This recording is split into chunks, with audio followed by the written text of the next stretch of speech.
Hi guys, I'm super excited for this video. My name is Binh and I'm 22 years old. Before I became a full-time content creator and dancer, I was a pastry chef. Every Valentine's, I create macaron boxes for my friends, so today I'm going to take you guys along as I make heart-shaped macarons and temper chocolate to make chocolate bark. My first tip to you guys as a professional pastry chef is to make sure your work area is clean and clear. After everything is clean, I'm going to measure all of my ingredients. I measure my almond flour and powdered sugar together. I measure by weight because cup measurements can be unreliable. I got this scale off of Amazon 4 years ago and it still works really well. I'll link it down in my description below. Afterwards, I measure my egg yolks directly into a mixing bowl with white sugar. Make sure to clean your mixing bowls and dry them super well as we are making a meringue and meringues will not whip up if there are any oils or water. My recipe calls for a Swiss meringue, but macarons can also be made using a French or an Italian meringue. To make my Swiss meringue, I am going to heat up a pot of water to create a double boiler. On top of my double boiler, I am going to place my mixing bowl of egg whites and sugar. We are going to heat up the egg yolks until the sugar is fully dissolved. Certain recipes like to call for a temperature that you need to hit. I personally just go off looks and feel. As long as the sugar is fully dissolved, you will be fine. While my sugar mixture is on the double boiler, I'm going to put my flour mixture through a food processor. This is a very important step. If you do not do this, your macaron shells will be bumpy and not smooth. After processing my flour mixture, I will be sifting it through a sieve. Between the food processing, I'm also keeping my eye out on the sugar mixture and giving it a mix every few minutes to make sure that it doesn't burn. Going back to the egg yolk mixture, once everything is dissolved, I will be moving it to my stand mixer. Using a whisk attachment, I like to start on a high speed for around 8 minutes and then set it to a slower speed to stabilize the meringue, before turning the speed back to high to achieve stiff peaks. This is a technique that is used in making castella cakes, but I find it to be very helpful to making macarons stable. When you start a meringue at high speed, you're going to be creating a lot of bubbles, but they're going to be very big bubbles that are unstable. Setting the speed to low will cause the bubbles to break down and become smaller and smaller and smaller. This will make it more stable. A side note, if you're adding food coloring, be sure to use gel food coloring and not liquid because you want to avoid any excess moisture. You also do not want to flavor the actual macaron itself unless it's a powder like matcha or chocolate powder. When adding food coloring to a meringue, I also don't like to add it at the start because I don't want it interfering with the formation of the meringue. You also can't add it at the end because you'll overwhip the meringue trying to even out the color. I like to add it in the middle of the meringue process. After you have achieved stiff peaks, the next step is the macaronage. I'm going to add my processed and shifted flour mixture into the meringue and then start my mixer for around 3 to 5 seconds. After 3 to 5 seconds, I'm going to stop my mixer completely and use a spatula to scrape down the sides of the bowl and the whip. I am then going to mix again for another 3 to 5 seconds. You want to be very careful here because you do not want to whip out too much air. Macaronage is the process of knocking out the air that you built up in the meringue in order to find the perfect texture for the macaron. This step is very overcomplicated by a lot of people. You can do this by hand with the fold and cut method, but I find that it hurts my hand a lot because I do such big batches, so I prefer to do it in my mixer.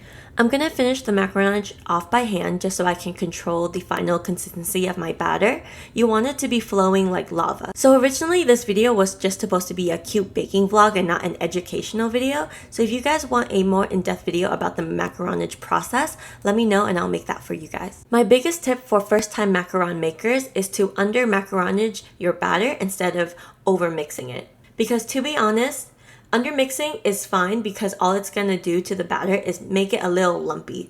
Overmixing your batter will cause the shell to possibly crack, to cave in, to be hollow. So when in doubt, undermix. So to get my macaron batter into my piping bag, I'm going to take plastic wrap and place it onto a table, and then on the plastic, I'm going to dump my batter into a line, being careful not to get too close to the side.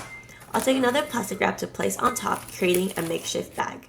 I'm going to cut one side of the makeshift bag that we made and take the entire bag, lift it up and put it into our piping bag carefully. The piping bag should already have a piping tip inside. I am using a small circle tip. I will also put a link of the reusable bag that I am using. If you bake a lot, this bag is a lot more sustainable and sturdy than plastic piping bags. The next step is to pipe the macarons onto sheet pans lined with Teflon sheets. Do not use parchment paper. The parchment paper will crinkle and cause the macarons to be uneven. You can also use silicone mats, but that's pretty old technology and it's a lot more expensive than Teflon sheets. I'll link the Teflon sheets that I have in the description. You can get a large roll and then cut multiple sheets out of it. So I haven't made these heart-shaped macarons in a year, so I forgot that a small piping tip works better for controlling the shape of the macaron than this big piping tip that I'm using right now. After piping your macarons, you have to let it rest and form a crust. This is so important. So many recipes say you only need to rest your macarons for like 20 minutes, but I rest mine to 1 to 2 hours with a small fan. You should be able to fully touch the tops of the macarons without damaging it. I've even left my macarons out for like 4 hours before baking and they turned out fine. You can't really predict how long you're going to need your macarons to rest. You just have to gauge by the day and by the batch, because if it just rains in your area the same day you're making your macarons, there's going to be more humidity in the air. After letting my macarons rest for around 2 hours, I bake them in the oven at 300 degrees Fahrenheit for around 15 minutes. I bake 2 trays at once, so halfway through my baking time, I will take the top tray and replace it with the bottom tray to make sure that they bake evenly.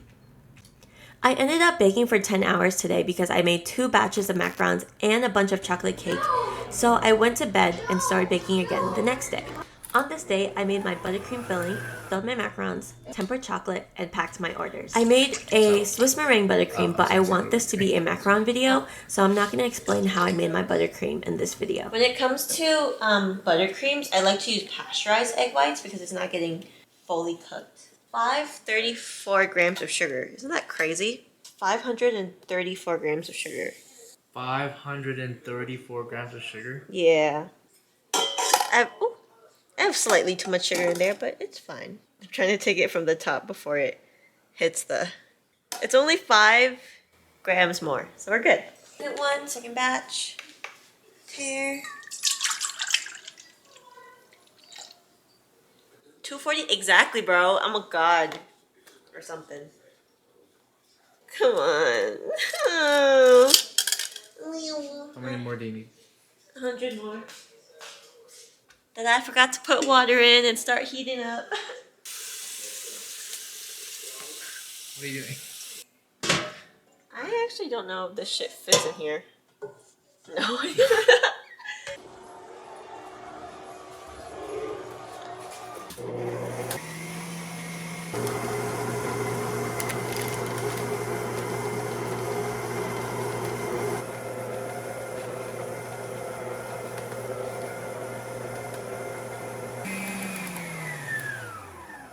And then we switch into a paddle attachment to make it.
Oh, that's true. What is wrong with you?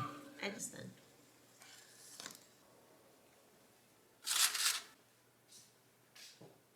Okay, it is day 2 of baking, and today we are going to make chocolate bark. I got this from Restaurant Depot, which is a restaurant department store, and then I got this from Amazon. I think they're the same price, so this is cheaper because this is 0.5 more pounds. I prefer this one. It tastes better. This one has like this sour aftertaste that's really disgusting to me, but I'm just gonna combine the two because this is really dark and this is a little too sweet for me, so I feel like combining the 2 chocolates will make it really nice. I'm gonna look up how to temper dark chocolate on my iPad again. It's been like a year since I tempered chocolate.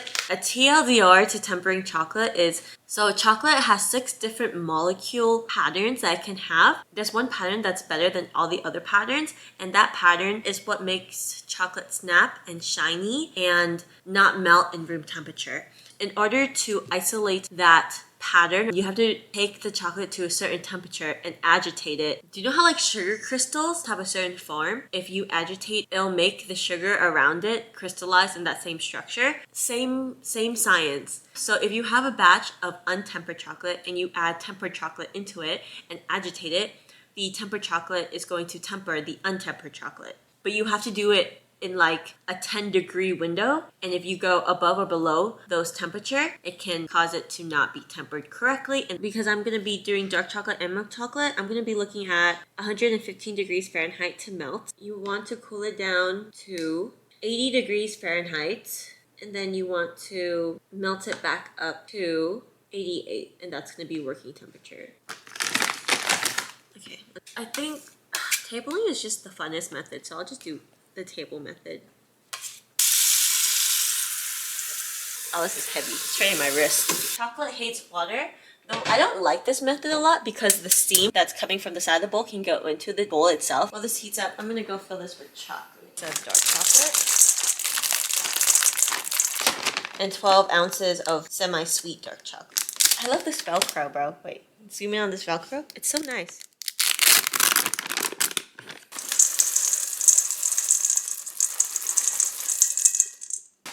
You would think the 72% would be darker. Slightly. It is slightly darker. Actually, No, they're the same. They're the same. Alright, anyways. We're gonna put this on the bain-marie.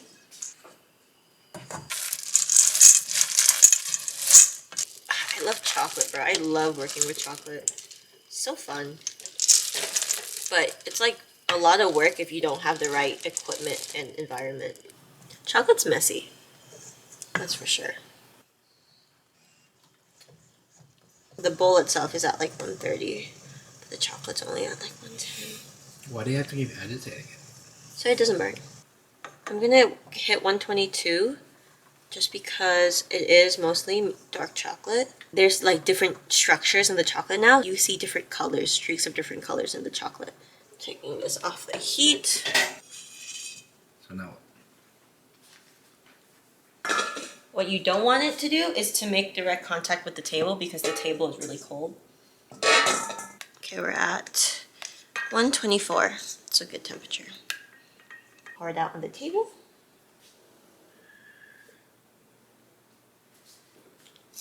So I want this to cool down to like 70. When I put it on there, I want it to balance back out to like 88. It's hard because if I put it in and then it doesn't bring the temperature of this down enough, then I like ruin the seed and then I have to temper it again.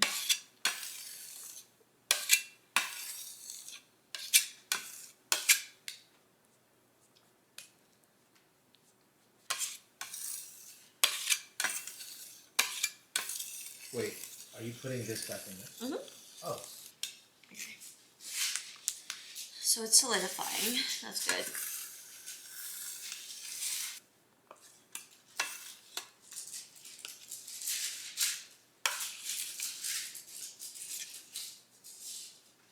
Okay, so this.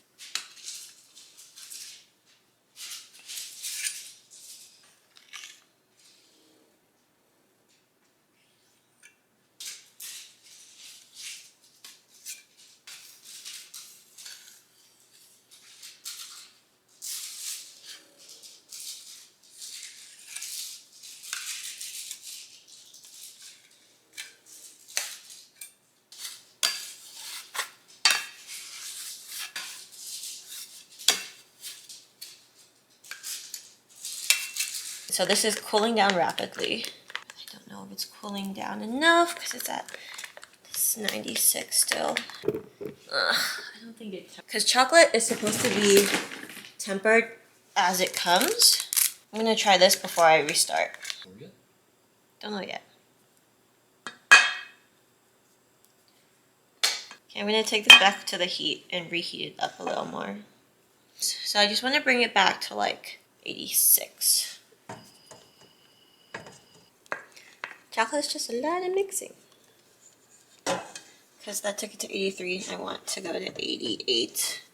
But I can't go over. This is good temper. Yeah. I think it's been a while since I did chocolate. But I'm going to be proud after it cools down. Because I don't want to shoot myself in the butt, you know? That's a nice shine though.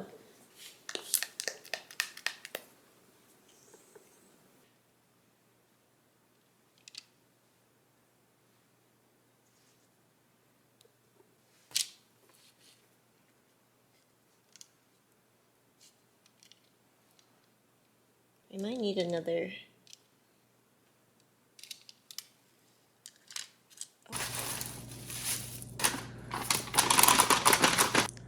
This looks crazy. Okay.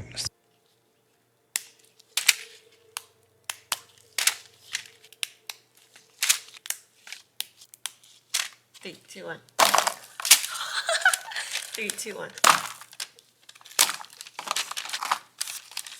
3, 2, 1.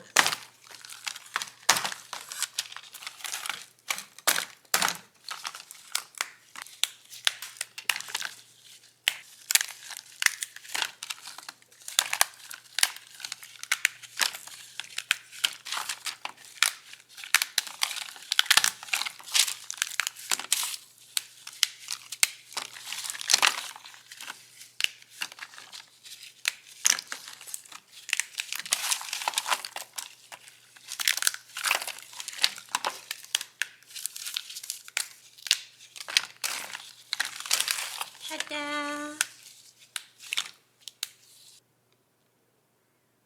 I'm so tired. It's 5 a.m., guys.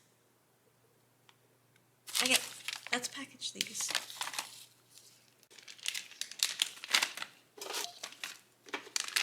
Your operation right Oh! Just, ooh, nice crystal instructions.